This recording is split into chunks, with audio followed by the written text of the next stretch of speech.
السلام علیکم ناظرین، میگا سٹی کیبل نیوز میں آپ کا خیر مقدم ہے۔ میں ہوں انیس فاطمہ اور آپ دیکھ رہے ہیں میگا سٹی کیبل شہنامہ۔ آئیے ناظرین، سب سے پہلے نظر ڈالتے ہیں آج کی سرخیوں پر۔ سرخیوں کے پیش کردہ ہے ملیکا فرنیچر اور ملیکا کالونی۔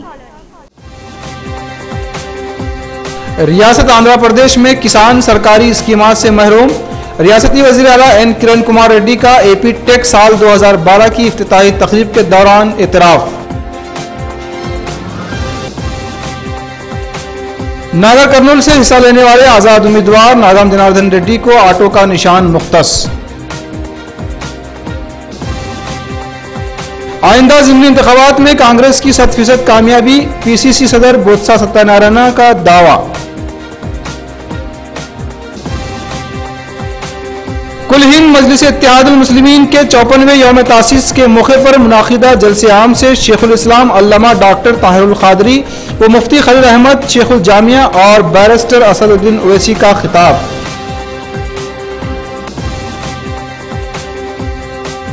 مفت و لازمی تعلیم مولانا آزاد کا خواب تھا، مولانا آزاد نیشنل اردو یونیورسٹی کے چوتھے جلسے تقسیم اسنادات سے مرکزی وزیر کپل سبل کا خطاب۔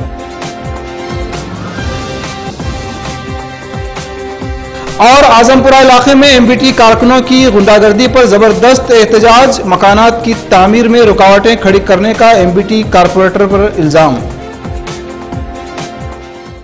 اب خبریں تفصیل سے۔ ریاست آندھرا پردیش میں کسان سرکاری اسکیمات سے استفادہ حاصل کرنے سے قاصر ہیں۔ اس بات کا اعتراف ریاستی وزیر اعلیٰ این کرن کمار ریڈی نے ہفتے کے روز اے پی ٹیک سال 2012 کے افتتاحی کے تقریب کے دوران کہا۔ وزیر اعلیٰ این کرن کمار ریڈی نے کہا کہ ریاست میں بیشتر کسانوں کو سرکاری اسکیمات نہیں پہنچ رہے ہیں۔ انہوں نے کسانوں سے تخم پیداواری و ذخیرہ اندوزی پر زور دیتے ہوئے اپیل کی کہ زراعت کے علاوہ دیگر شعبوں پر بھی توجہ دیں۔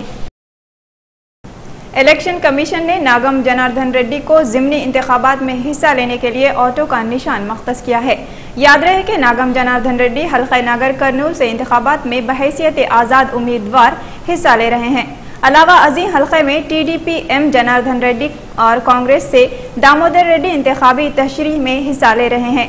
واضح رہے کہ ناگم جناردن ریڈی کو اس حلقے سے ٹی آر ایس کی تائید حاصل ہے۔ صدر پردیش کانگریس بوتسا ستیہ نارائنا نے اس بات کا دعویٰ کیا ہے کہ آئندہ انتخابات میں کانگریس پارٹی کی 100% کامیابی یقینی ہے۔ انہوں نے میڈیا سے بات چیت کرتے ہوئے کہا کہ ضمنی انتخابات ہو یا وسط مدتی انتخابات ہوں، یہ سب جمہوریت کا حصہ ہے۔ انہوں نے واضح طور پر جگن حامیوں کی جانب سے اشارہ کرتے ہوئے کہا کہ چند سیاسی قائدین کی شخصی سیاست کی وجہ سے ضمنی انتخابات ناگزیر ہو گئے ہیں۔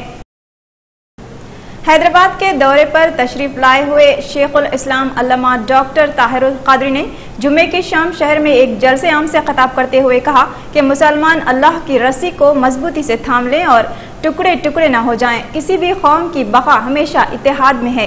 دنیا کا ہر فرد دہشت گرد ہو سکتا ہے، لیکن غلام مصطفیٰ صلی اللہ علیہ وسلم ہرگز دہشت گرد نہیں ہو سکتے۔ غلام مصطفیٰ صلی اللہ علیہ وسلم سراپا انسانیت کا علم بردار ہوتا ہے۔ اسلام سے بڑھ کر نفس انسانی کے احترام کا فلسفہ کسی مذہب نے نہیں دیا۔ مسلمان اپنے آقا صلی اللہ علیہ وسلم سے تعلق کو مضبوط کریں، کیونکہ آپ صلی اللہ علیہ وسلم نے صرف اس دنیا میں بلکہ قبر، برزخ اور قیامت میں ہر جگہ ہمارے کام آئیں گے۔ علامہ ڈاکٹر طاہر القادری جمعے کی شب دارالسلام میں احیاء کل ہند مجلس اتحاد المسلمین کے 54ویں سال کی تکمیل کے ضمن میں سیرت النبی صلی اللہ علیہ وسلم کانفرنس اتحاد امت کے عنوان پر منعقدہ تاریخی جلسے عام سے خطاب کر رہے تھے، جس کی نگرانی نقیب ملت بیرسٹر اسد الدین اویسی صدر مجلس و رکن پارلیمنٹ حیدرآباد نے کی۔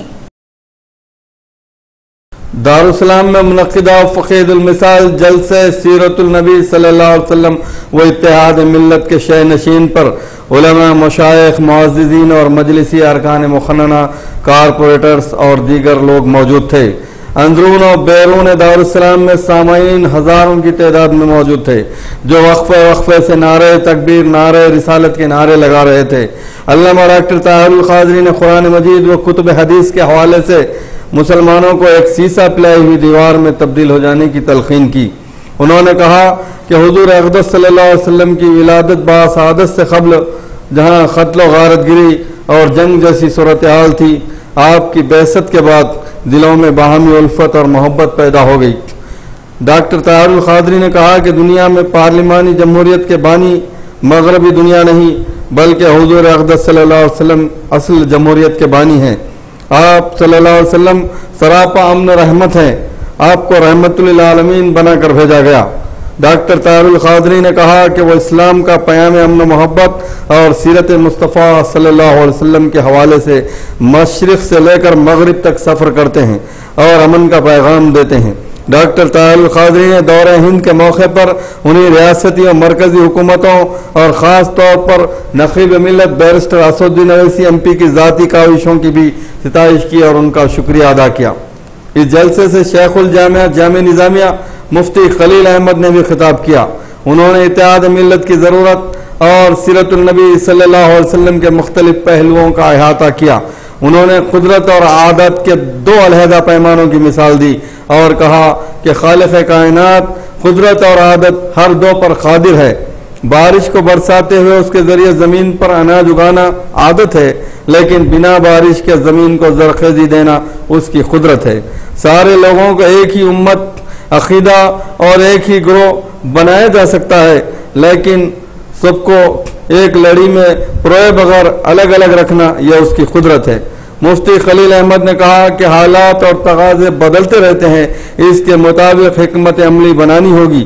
انہوں نے کل ہند مجلس اتحاد المسلمین کے احیاء کے یوم تاسیس کے موقع پر فخر ملت مولوی عبدالواحد اویسی کی خدمات کو یاد کیا۔ اعوذ باللہ من الشیطان الرجیم، بسم اللہ الرحمن الرحیم۔ واعتصموا بحبل اللہ جميعا ولا تفرقوا سبحان اللہ۔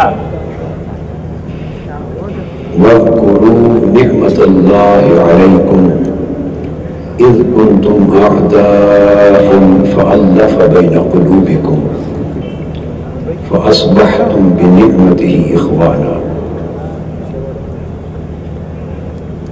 صدق الله مولانا العظيم۔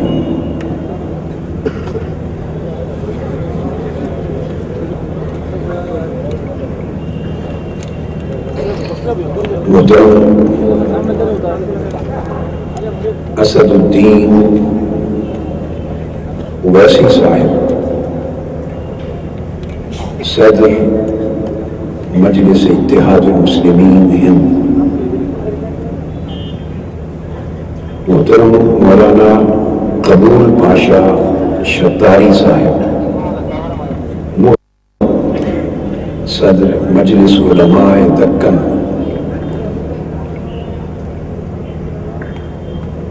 محترم عبدالرحیم انصاری صاحب، معتمد دارالعلوم حیدرآباد، مولانا مسعود حسین مجتہدی صاحب، مولانا تقی رضا عابدی صاحب، مولانا سید اسرار حسین ردوی صاحب، مفتی ضیاء الدین نقشبندی صاحب، مولانا فضل اللہ قادری الموسوی صاحب، دیگر جملہ مشائخ اعظام، علماء کرام، ایم ایل اے صاحبان اور مسلمانان حیدرآباد دکن کے سیاسی، مذہبی اور سماجی معزز نمائندگان اور دار السلام کے اس عظیم گراؤنڈ میں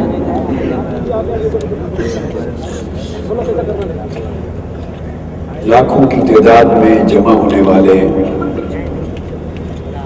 عاشقان و غلامان رسول،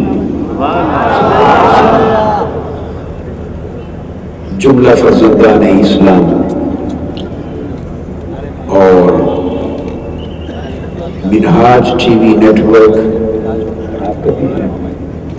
اور دیگر جتنے ٹی وی چینلز کے ذریعے ملینز کی تعداد میں پوری دنیا میں آج کی مجلس میں جو لوگ بطریق سماع شریک ہیں، ان سب کو السلام علیکم ورحمۃ اللہ وبرکاتہ۔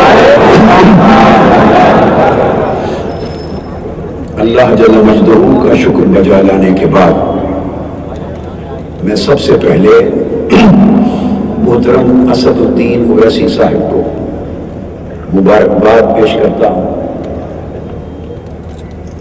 مجلس اتحاد المسلمین کے احیاء کے آج 54 برس ہوئے اور یہ اس مجلس کا گویا برتھ ڈے ہے۔ اس پر میں مبارکباد بھی دیتا ہوں اور ہمیشہ ان کے لیے خیر و برکت